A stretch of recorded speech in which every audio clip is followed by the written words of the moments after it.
والله بەپرسیارەتی حکومەت ئەوەیە چاوە لەم میلەتە بکاتەوە و تۆزێ بە میلەتە بچێتەوە ئەگە ئەو باش بێ میلەتش هەمی لەگەڵ یاتی و هەموو کەس دەزانێت کە نابەرپرسیارە. ئیتر ئەگەر حکومەت باش بێ هەموو کەسێ خۆشیەوێ و خەڵق چیەوێ خەڵق بەس تۆزێ خزمەت گوزاری و ژیانێکی مرتاحیەوێ. حکومەت چی بکە؟ وڵای حکومەت دەبێ هەسێ بەوەی کە هەوڵی ئەوە با کە موچەی فەرمانبەران بە بەڕاستی وەزع ئاوا نابێ، وەزع زۆر ناخۆشە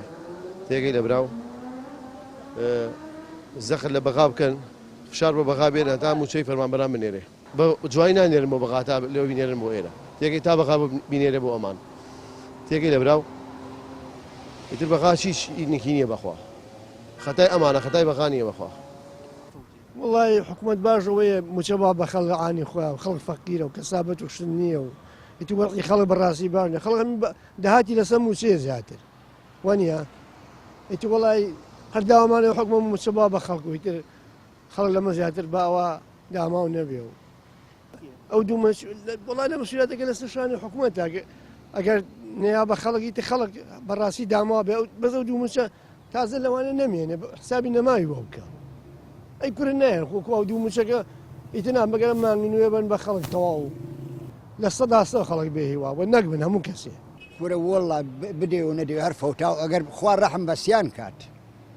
کورە تو بەوای ئیمانی دە و یانزە دوانزە بن ئەوە ڕۆی بەرعافات کەوت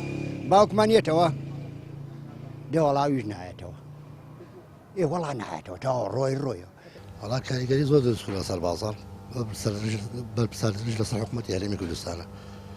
پێش حکومەتی هەرێمی کوردستان بات وەسیلەی بێ موچەدابین کە بۆ خەڵک لەبەرەوەی داهاتێکی زۆری ناخۆ هەیە نەوتێکی زۆر ڕوات نابێ هەموو کاتێ ئێمە پێش بە حکومەتی عێراق بەستن بڵێ وەڵا حکومەتی عێراق ئەو تاوانبارکەی لە حکومەتی عێراق ناینێرێ حکومەتی هەرێم بەرپرسەرەوە